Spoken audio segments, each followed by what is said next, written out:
This video was sponsored by Vikings War of Clans. Vikings War of Clans was inspired by the best strategy and RPG games of the 90s, like Age of Empires or Command & Conquer.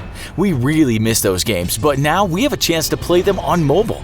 What makes Vikings World so addictive is that more than 20 million online players are constantly changing the way the game evolves. Help support our channel by downloading Vikings for free only from our links in the description box, and get the special bonus of 200 gold coins and a protective shield. Don't forget to look us up and join our Vikings clan under the nickname TheInfographics Show, spelled as one word. Search for us and we can play together. Now let's move on to the main part of our video. There are few more iconic images than that of a mighty Viking warrior, a hulking berserker with a horned helmet, cleaving foes in two with a mighty axe. But history actually paints a different picture of Vikings than what modern media has romanticized. For starters, no Viking ever wore a horned helmet, and instead of a big muscle-bound warrior hardened by the frozen north, most Vikings were actually malnourished. What other misconceptions about Vikings exist? Hello and welcome to another episode of The Infographics Show. Today we're asking, what was life like for a Viking warrior? Life in the Viking Age was tough, really tough. For starters, Vikings inhabited Scandinavia and spread across northern Russia and Europe, a land that was difficult to farm and produced little food. This meant that despite popular fiction, most of a Viking warrior's life was actually spent on the farm instead of chopping people's heads off. This is because if crops weren't planted and harvested, everybody would starve. It turns out that across much of the ancient world, raiding and pillaging was more of a luxury. Few villages could actually afford for their menfolk to leave for weeks or months on end instead of minding the farms. With most Viking villages numbering at the largest between 15 and 50 households, Viking communities were tightly knit but maintained pretty low populations. The difficult land of northern Europe was the Viking warriors' #1 foe. Its low yields meant that Vikings couldn't stock up enough food for the winter to feed themselves and their livestock, so most livestock was slaughtered every fall right before winter. There's many things you probably would have never wanted to be throughout history, and given their incredibly short life expectancy, being a Viking cow should probably be high on that list. Labor was split up between men and women, but men had the lion's share of the exterior or farm work.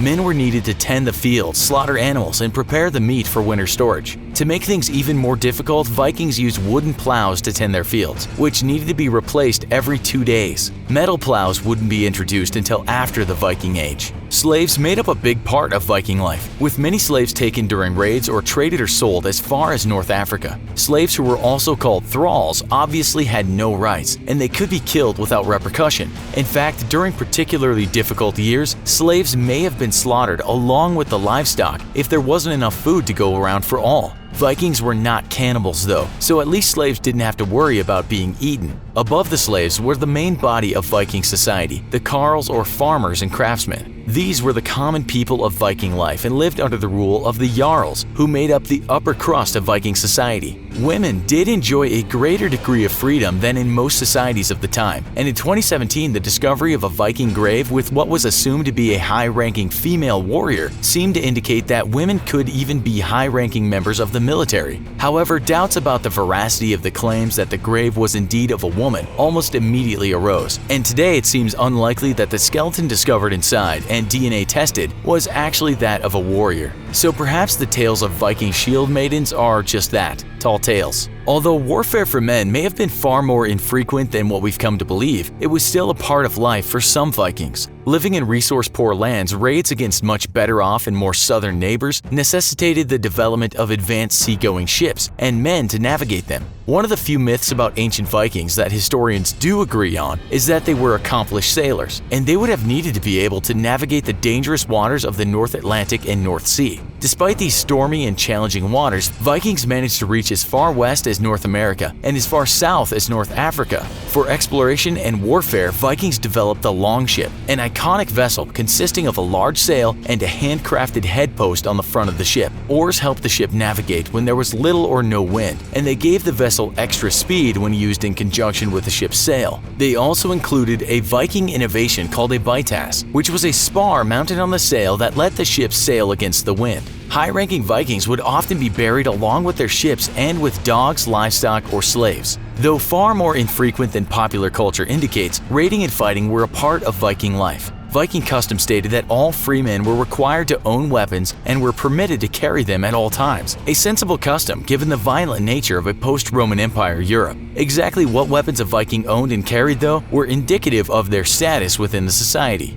Wealthy Vikings often had a complete ensemble of helmet, shield, mail shirt, and a sword, but poor Vikings had to make do with shields, spears, and axes. Swords were actually rarely used in battle, which is likely due to a lack of skilled craftsmen in Viking society. Viking swords were mostly ornamental. They were not sturdy enough for warfare, and they were worn as symbolic or decorative items. Instead of swords, a Viking would wield a spear and a shield, with a sayax or a large knife as a sidearm. Spears were simple to craft and thus plentiful, and they required very little skill to use. Bows and throwing spears were also weapons of Viking warriors, often used in the opening moments of combat both on land and at sea. The Vikings did not have many skilled archers, however. Bows were seen as less honorable than melee weapons because the average Viking preferred to get up close to an enemy rather than seem cowardly by striking from afar. About the one thing that popular culture has gotten right about the Viking warriors was their use of the axe. Vikings were one of the few ancient societies that featured axes as main battle weapons. This again is not surprising, as axes were far easier to make than swords and doubled as a farm tool. However, the Huskarls, an elite guard of the King Canute, preferred to wield large two-handed axes that would split shields and metal helmets with one blow.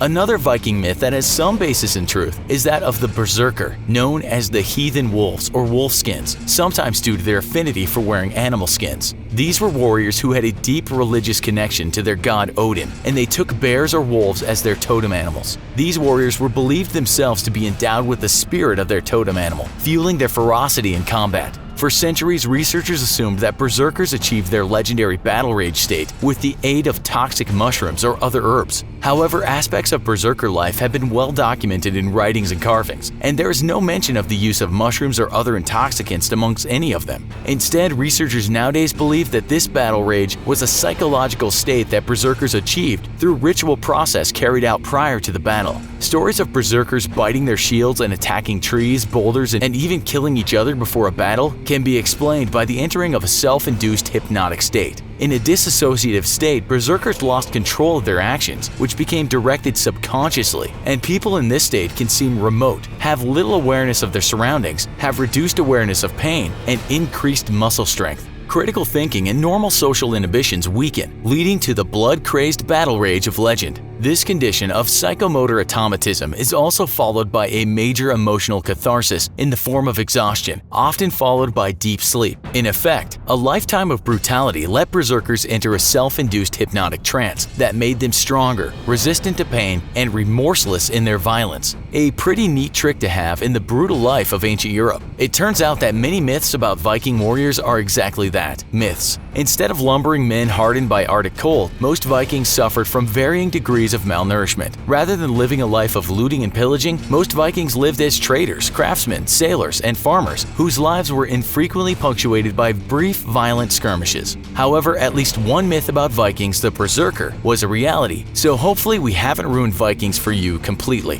What do you think happened to the ancient Viking berserkers? Let us know in the comments. Also, be sure to check out our other video, Why Living on a Submarine Sucks. And as always, don't forget to like, share, and subscribe for more great content. See you next time.